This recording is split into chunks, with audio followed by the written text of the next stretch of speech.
En septembre 1914, les troupes françaises et allemandes se talonnent sur le secteur du massif de Saint-Thierry. À cette époque, on ne parle pas encore véritablement de tranchées ni de guerre de position, les phases d'attaque sont encore relativement mobiles. C'est à cette époque que le 36e régiment d'infanterie reçoit l'ordre de se porter en direction du château de Brimont et de l'occuper. Cela permettrait ainsi de contrer les offensives allemandes provenant en grande partie du village de Brimont et de ses alentours, et par la suite, dans un futur proche, cela permettrait également la prise du fort de Brimont qui est occupé par l'armée allemande. Ce fort est un objectif stratégique important de par sa position haute qui domine la plaine du massif de Saint-Thierry.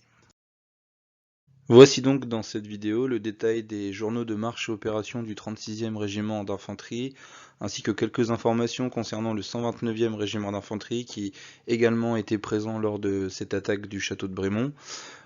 Également le compte-rendu détaillé du 36e régiment d'infanterie avec quelques plans, quelques cartes établies par mes soins afin de mieux comprendre le déroulement de ces journées du 13 et 14 septembre 1914.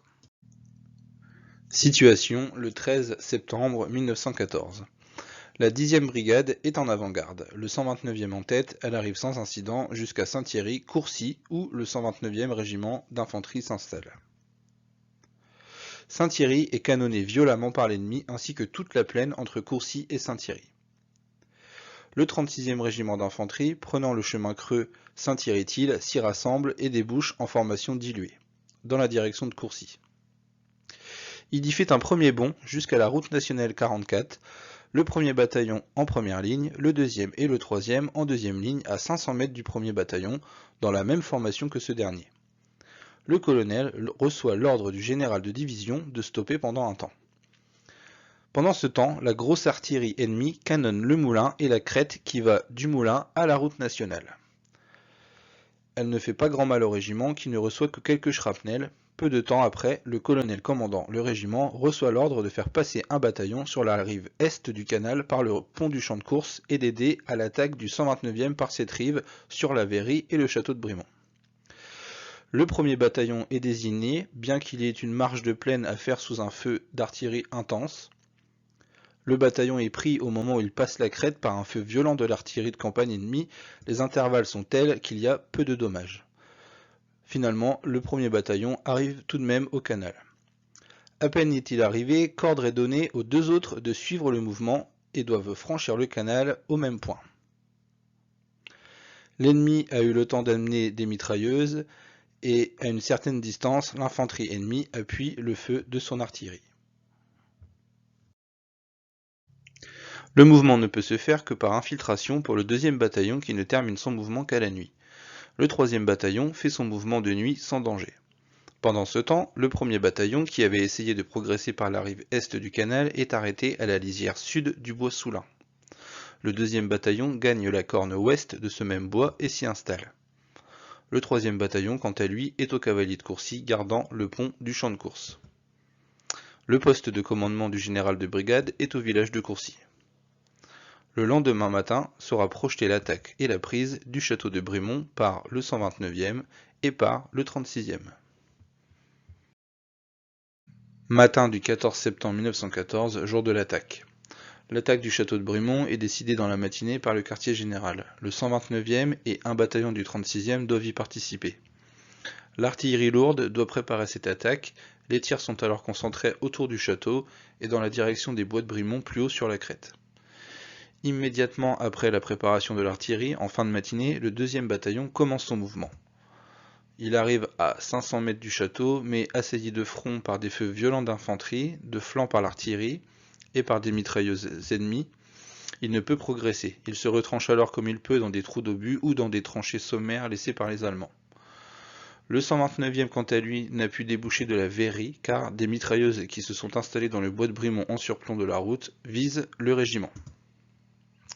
Le 129e se positionne dans le quartier de la Verrie en attente des ordres. Le premier bataillon, quant à lui, est dans le bois Soulin depuis le matin, il y est entré sans difficulté et s'y retranche.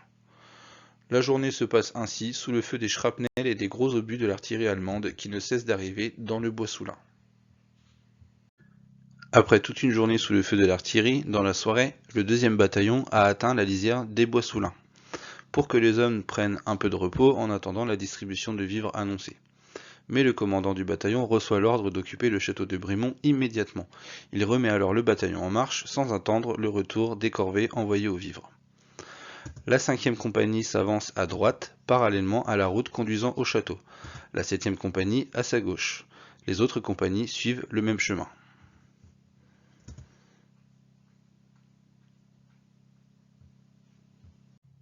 Les 2 compagnies de tête contournent de chaque côté l'enclos formé par le château, son parc et la ferme. La 7e compagnie pénètre dans le château par une brèche faite par le bombardement. La 5e compagnie par une porte qui se trouve sur le côté. Les 2 compagnies se rencontrent au centre du jardin. Il fait une nuit profonde, impossible de ne rien voir, les hommes entendent seulement tout près l'ennemi qui abat des arbres. Des petits postes sont placés en avant des bâtiments, le reste de la compagnie se regroupe dans le parc. Le jour va paraître, les patrouilles partent explorer les abords de la position mais reviennent bientôt ayant rencontré les Allemands qui se retranchent à la lisière du bois qui domine le château. Dès qu'il fait assez clair, le commandant du bataillon examine les abords de la position. Il se rend assez rapidement compte que le château se trouve dans un creux dominé par le bois de Brimont, dont la position est séparée par un glacis de 150 à 200 mètres de large dénudé et à pente assez raide. Sur la face droite, le dénivelé du terrain, distant d'à peu près 200 mètres, masque la vue. À gauche, des champs de betteraves séparent le château de la verrie, que les hommes peuvent apercevoir à environ 1 km.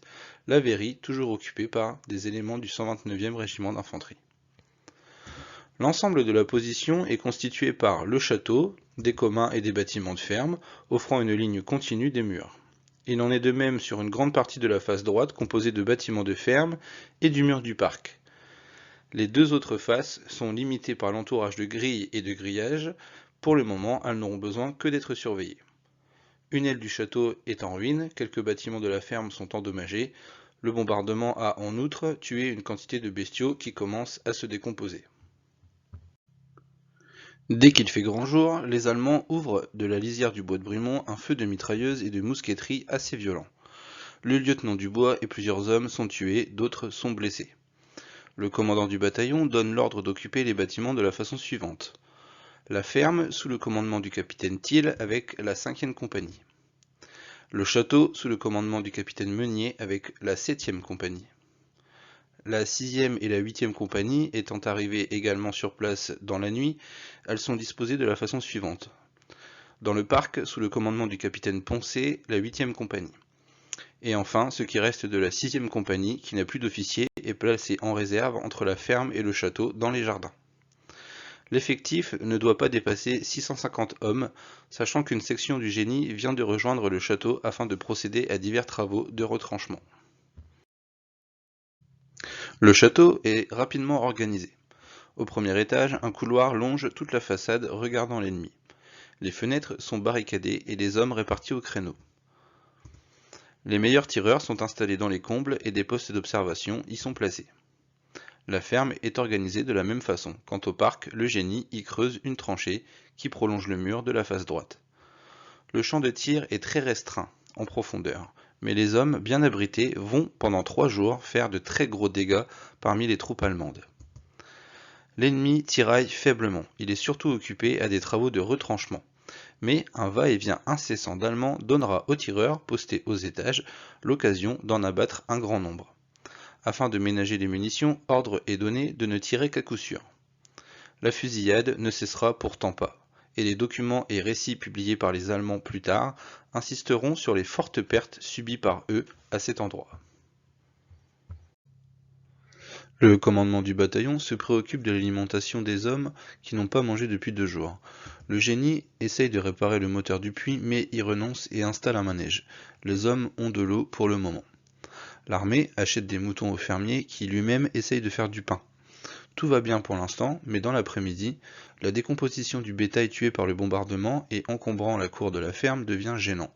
Le génie, quoique exténué, essaye d'enterrer quelques cadavres dans le parc, mais il y en a de trop, c'est une tâche qui s'avère très compliquée.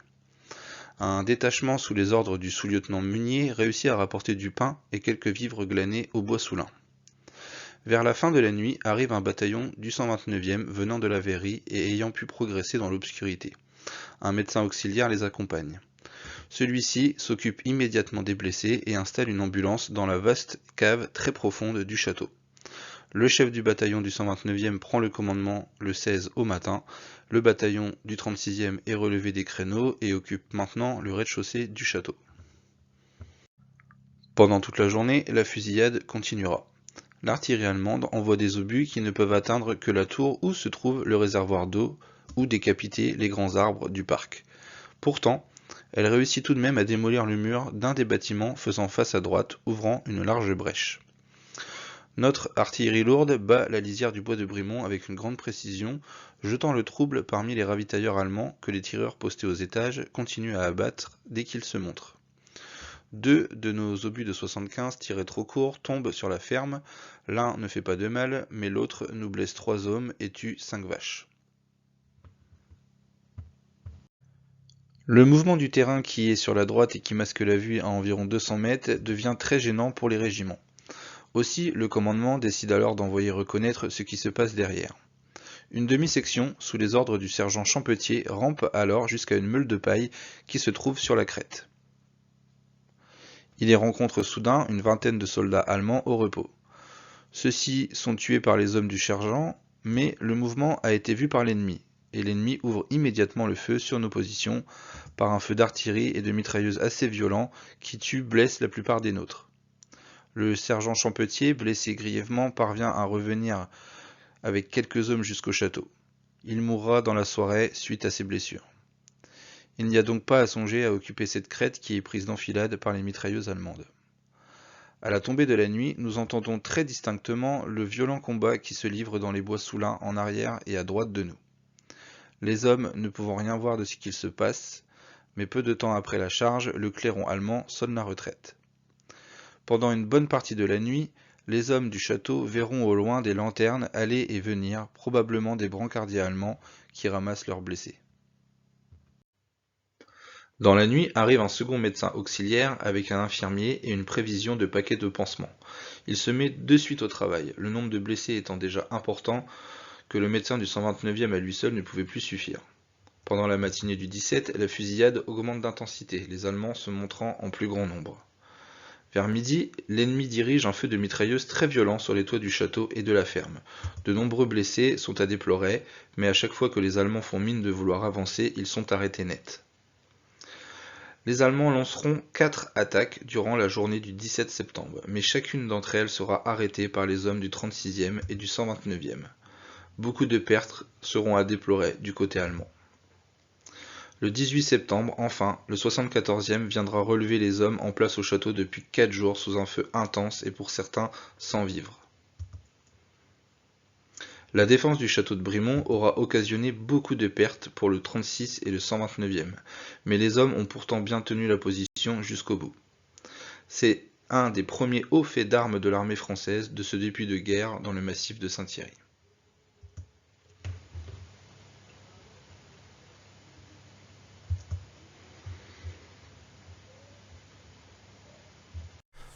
Voilà, merci d'avoir regardé cette vidéo, j'espère que le nouveau format vous a plu, donc si vous souhaitez me contacter, n'hésitez pas via la page Facebook, sachant que de nouvelles vidéos du même type sont en cours d'élaboration. Voilà, merci à tous, à bientôt.